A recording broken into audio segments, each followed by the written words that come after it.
This YouTube channel does not promote any violent, harmful, or illegal activities. All content provided by this channel is meant for an educational purpose only.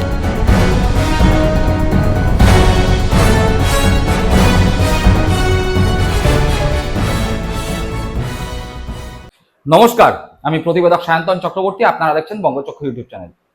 Trinamool কংগ্রেসে কি তৈরি হচ্ছে নতুন সোনালী গুহ? কেন কথা বলছি আজকের পর্ব দেখলেই আপনারা বুঝতে পারবেন। সোনালী গুহ মমতা বন্দ্যোপাধ্যায়ের প্রথম দিনের সঙ্গী। সোনালী গুহ মমতা বন্দ্যোপাধ্যায়ের রাজনৈতিক ইতিহাসের এক সাক্ষী। অতীতে মমতা বন্দ্যোপাধ্যায় যখন বিরোধী নেত্রী ছিলেন, মমতা বন্দ্যোপাধ্যায় সিপিএম এর বিরুদ্ধে যে নাছোড় আন্দোলন, সেই আন্দোলনকে যিনি মমতা বন্দ্যোপাধ্যায়ের সব থেকে কাছের থেকে লক্ষ্য করেছিলেন, সে সোনালী গুহ। একাধিকবার তৃণমূল কংগ্রেসের বিধায়ক নির্বাচিত হয়েছেন, ছিলেন বিধানসভার স্পিকার পদেও। সেই সোনালী গুহ 2021 সালে তৃণমূল কংগ্রেসের টিকিট না পেয়ে দুঃখে কান্নাকাটি করে বিজেপিতে যোগদান করেন এবং সেই সোনালী গুহ 2021 পরবর্তী সময় তৃণমূল কংগ্রেস যখন তৃতীয়বারের জন্য ক্ষমতায় আসে, তখন তৃণমূল কংগ্রেসে ফেরত আসার আবেদন করে একটি আবেগঘন টুইট করেন। সেই টুইটে তিনি লেখেন, মাছ যেমন জল ছাড়া বাঁচতে পারে না, আমিও সেভাবে দিদিকে ছাড়া বাঁচতে পারি না। দিদি, তোমার আঁচলের তলায় আমাকে আবার স্থান দাও। এই কথা আমার নয়, এই কথা সোনালী গুহ নিজে টুইট করে বলেছিলেন। কিন্তু আমরা দেখতে পেয়েছিলাম যে সেই সময় সোনালী গুহকে তৃণমূল কংগ্রেস ফেরত নেয়নি। যদিও 2021 পরবর্তী সময় সোনালী গুহ যখন এরকম টুইট করেছিলেন, তারপরে দীর্ঘ 1 বছর সোনালী গুহ খুব একটা বেশি খবরে ছিলেন না। কিন্তু আবার 2024-এর আগে থেকে সোনালী গুহকে খবরে দেখা যায়।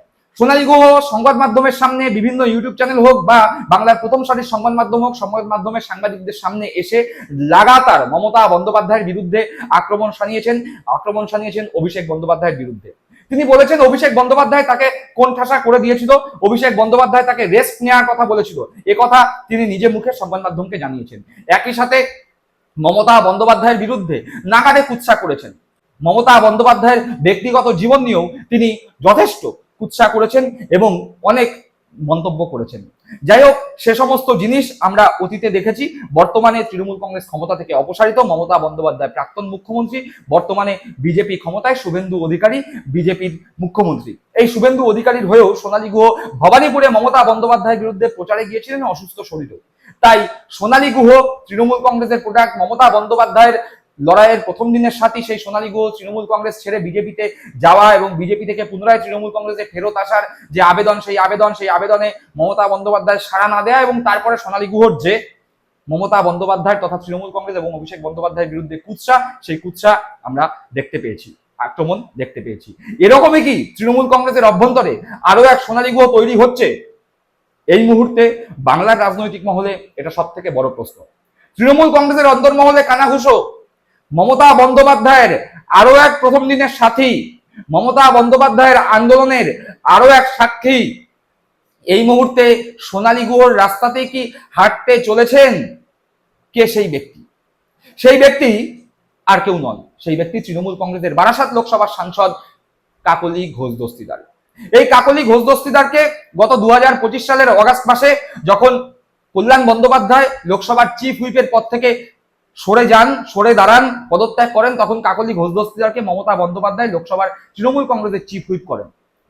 এই ভোট বিপর্যয় ঘটার পরে যখন তৃণমূল কংগ্রেসের সাংসদদের নিয়ে মমতা বন্দ্যোপাধ্যায় নিজের বাড়ির দলীয় কার্যালয়ে মিটিং করেন, তখন পুনরায় কল্যাণ বন্দ্যোপাধ্যায়কে লোকসভার চিফ হুইপের দায়িত্ব দেওয়া হয় এবং তারপরেই আমরা দেখতে পেলাম যে কাকলি ঘোষ দস্তিদারের একটি ফেসবুক পোস্ট, সেই ফেসবুক পোস্টে তিনি লিখেছেন, 40 বছরের সম্পর্ক, 76 সালের পরিচয়, 84 সাল থেকে একসাথে পথ চলা, দীর্ঘদিনের আনুগত্যের পুরস্কার পেলাম। বলাই বাহুল্য, কাকলি ঘোষ দস্তিদারকে যে লোকসভার চিফ হুইপের পদ থেকে সরিয়ে কল্যাণ বন্দ্যোপাধ্যায়কে পুনরায় সেই জায়গায় বসানো, এই ঘটনাকে কেন্দ্র করেই কাকলি ঘোষ দস্তিদারের এই পোস্ট। তিনি বোঝাতে চাইছেন যে 76 সাল থেকে মমতা বন্দ্যোপাধ্যায়ের সঙ্গে তার পরিচয়। 76 সালে মমতা বন্দ্যোপাধ্যায় যোগমায়া দেবী কলেজের ছাত্রী, তখন তিনি ছাত্র রাজনীতিতে জড়িয়ে পড়েছেন এবং ওই একই সময় কাকলি ঘোষ দস্তিদার ডাক্তারি পড়ুয়া এবং তিনিও ছাত্র রাজনীতিতে জড়িয়ে পড়েছেন। সেই তখন থেকে পরিচয়। 84 সালে মমতা বন্দ্যোপাধ্যায় প্রথমবার লোকসভার প্রার্থী, সেই সময় থেকে একসঙ্গে পথ চলা শুরু। তারপর দীর্ঘ 40 বছরে মমতা বন্দ্যোপাধ্যায়ের সঙ্গী। একাধিকবার কাকলি ঘোষ দস্তিদার জনপ্রতিনিধি হয়েছেন, দলের দায়িত্ব সামলেছেন, মমতা বন্দ্যোপাধ্যায়ের আন্দোলন কাছ থেকে দেখেছেন, মমতা বন্দ্যোপাধ্যায়ের ছায়াসঙ্গী হিসাবে কাজ করেছেন। তাই তিনি বোঝাতে চেয়েছেন 40 বছরের যে আনুগত্য, সেই আনুগত্যের ফল তিনি পেয়েছেন লোকসভার চিফ হুইপের পদ থেকে তাকে সরিয়ে দেওয়ার। এবার কাকলি ঘোষ দস্তিদার যখন এই কথা বললেন, তখন তিনি একবারও ভাবলেন না যে আনুগত্যের ফল হিসাবে তো দীর্ঘদিন মমতা বন্দ্যোপাধ্যায় তাকে দলের অনেক দায়িত্ব দিয়েছেন, তিনি জনপ্রতিনিধি হওয়ার সুযোগ পেয়েছেন মমতা বন্দ্যোপাধ্যায়ের বদান্যতায় তৃণমূল কংগ্রেসের টিকিটে প্রতিদ্বন্দ্বিতা করে। সে কথা হয়তো কাকলি দেবী ভুলে গেছে, কিন্তু কোথায় আসছে যে তিনি সোনালী গুহর পথেই হাঁটছেন?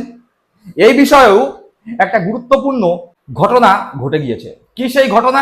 আমরা দেখতে পেয়েছি যে মমতা বন্দ্যোপাধ্যায়ের যে বাড়ির রাস্তা, সেখান থেকে গার্ডরেল সরে গিয়েছে। যদিও মমতা বন্দ্যোপাধ্যায়ের যে সুরক্ষা ব্যবস্থা, সেই সুরক্ষা ব্যবস্থা আঁটোসাঁটো করা হয়েছে, কিন্তু অভিষেক বন্দ্যোপাধ্যায় থেকে শুরু করে তৃণমূল কংগ্রেসের অন্যান্য যে সমস্ত নেতারা আছে, যারা অতীতে আঁটোসাঁটো সুরক্ষা ব্যবস্থা পেতেন, সেই সমস্ত সুরক্ষা ব্যবস্থা নতুন সরকার আসার সঙ্গে সঙ্গে প্রত্যাহার করেছে। যেমনকি অভিষেক বন্দ্যোপাধ্যায় যে জেড ক্যাটাগরি সুরক্ষা পেতেন, সেই জেড ক্যাটাগরি সুরক্ষাও এখন অভিষেক বন্দ্যোপাধ্যায়ের জন্য নেই। কিন্তু সবাইকে অবাক করে দিয়ে কাকলি ঘোষ দস্তিদার কেন্দ্রীয় সুরক্ষা ব্যবস্থা পেয়েছে।